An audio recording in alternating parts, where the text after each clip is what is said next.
welcome back to Ed Talks, the show where I spend about 15 minutes researching a topic I don't know anything about and try my best to explain it back to you. On today's episode, we're going to be covering the life cycle of a star, or rather, stellar evolution. Not be confused with human evolution or any kind of other evolution, but the stellar kind. Now, there are many types of stars in our galaxy, and even more broad, in our universe. All stars start off as nebulas. Massive clouds of gas, of solar gas. Hydrogen, helium, nitrogen, iron gas, all kinds of different gases in a planetary nebula. That's a specific kind of nebula that eventually, after millions of years, has so much gravity and is so dense at its center, it turns into a proton star. That's the first kind of star. Now, from a proton star, you can go into three different kinds of stars.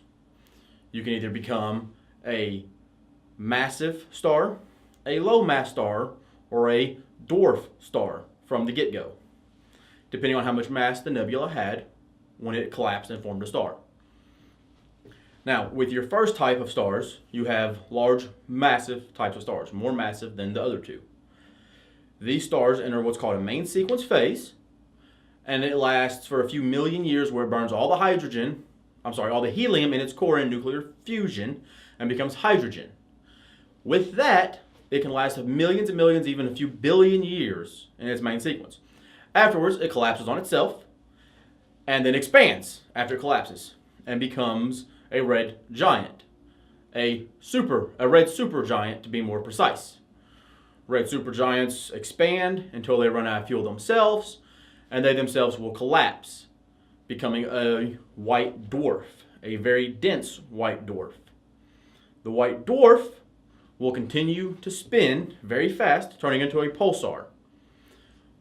And we can measure that because as it spins and spins and spins and spins at a few thousand revolutions a second, it sends off radio waves and X-rays and other kinds of waves, and we can measure the waves. We're good at measuring waves. Not water waves, but information waves. Two different kinds of waves. That's not important.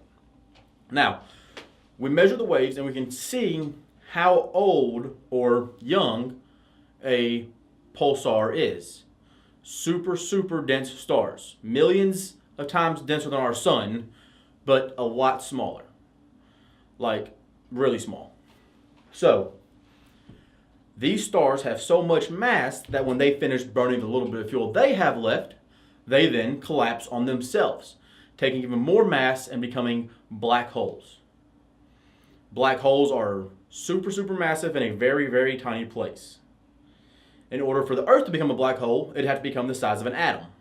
Just to give you a reference of how dense a black hole actually has to be a black hole. Now, we said there was three types of stars. That's only one. Star 2 becomes low mass stars. And they and then once they enter their main sequence, they start burning again hydrogen. Now, these stars are a lot smaller than the high mass ones, okay? A lot smaller. And they have a lot less mass. But they still can burn brighter, and most of the time they're white to a dim yellow. Our star is a low mass yellow dwarf. Now, these stars eventually become red giants, not to be confused with the red supergiants earlier. A small, low mass star will eventually become a red giant after a few million years. About 10 billion years. Our sun's about halfway through its life cycle, and then it will become a red giant. When it does that, it will expand outwards to about Jupiter or Neptune. That's how big it will go from being, sun to big sun. And we'll all be dead because the Earth will be destroyed. But that's neither here nor there. Now, after it does that, it will burn the rest of its fuel, similar to the other kind of star, the more massive red supergiants, until it collapses on itself. Now, these just become white dwarfs. They don't become pulsars. They don't have enough mass to spin at the revolutions needed to be a pulsar, so they're just tiny white dwarfs. And they burn their light out very slowly, becoming black dwarfs, meaning they have no light left and no energy left. Once that happens, the last little bit of energy they have is expanded, and they become planetary nebulas yet again, and the cycle for that star can repeat itself. Now, the third type of star goes straight from being a planetary nebula into a dwarf star, because it doesn't have enough mass to actually become a low mass or a high mass star. It started off in a very, very, very small nebula, in a very small cloud. Remember, nebulas are clouds of gas. Now, these stars cool very quickly, and they don't require billions of years, but rather a couple million years to cool. In the process of cooling, they go from a brown dwarf to a yellow dwarf, not like our sun, is a much smaller version of a yellow dwarf, but they still burn very brightly. And yellow dwarfs aren't actually yellow, they're white. Whoever came up with that name, not very smart people. So, yellow dwarf eventually becomes a black dwarf. It loses all of its light, all of its energy, and it slowly fades out. And those stars don't become planetary nebulas. They don't have enough mass to put back into the system. So with the planetary nebulas, because remember, 3 types of star. One becomes a black hole, one becomes a planetary nebula, and one just dies. It doesn't do anything. It's a lazy guy. But the one that becomes planetary nebula will eventually repeat the cycle of the other 3 stars. It'll start over from the very beginning, and you go through, and a small star may become a high mass star eventually, depending on how close it is to other stars when the planetary nebula is formed. Now, as stars are created, as stars are formed in the universe, fewer and fewer stars can be formed, right? Because if you take one thing and break it up, you can't make one whole thing out of it again, right? So think of it like that. Now that you have that in your mindset, when a low mass, low density star eventually becomes a planetary nebula again after a few billion years of its life cycle, remember, main sequence to red giant, not a red supergiant, then into a planetary nebula. That nebula will form with other nebulas, or nebulae, I'm not sure the plural, and it will form new stars.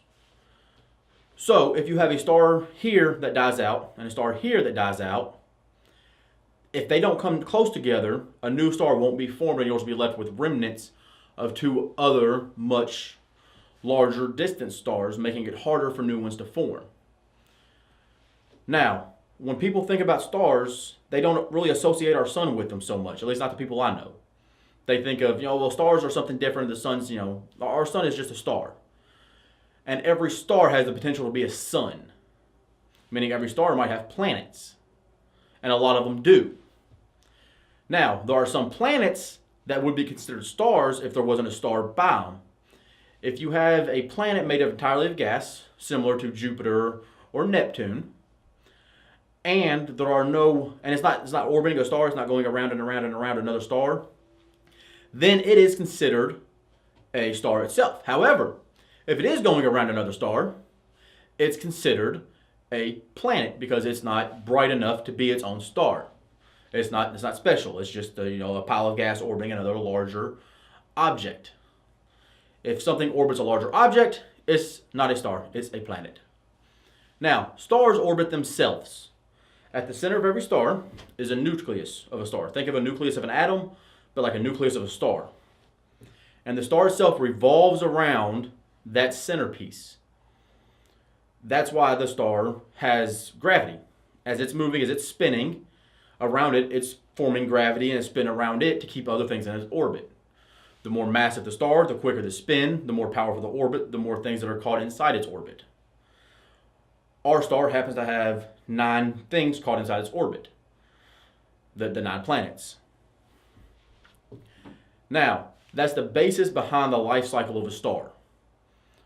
So stick with me. We're going to run through it one time real quick for you at home, okay? Planetary nebula, supermassive star, red supergiant, black hole. Planetary nebula, brown dwarf, yellow dwarf, black dwarf, which is dead. It is gone. Get out of here. Planetary nebula, low mass stars, main sequence, becomes something like our sun, that becomes a red giant, then eventually becomes a planetary nebula. There's your quick recap. And with that, we'll wrap this episode up. Hopefully you learned something new about stars, maybe your own star, the sun in our own system. Maybe leave a comment below if you want us to cover a certain subject, and let us know and we'll try to get to it. Thank you. Have a great day. Thanks for watching Ed Talks. If you like this episode, be sure to like and subscribe to catch more. Also, check us out on social media, Facebook, Twitter, whatever platform you're on. And again, have a fantastic day.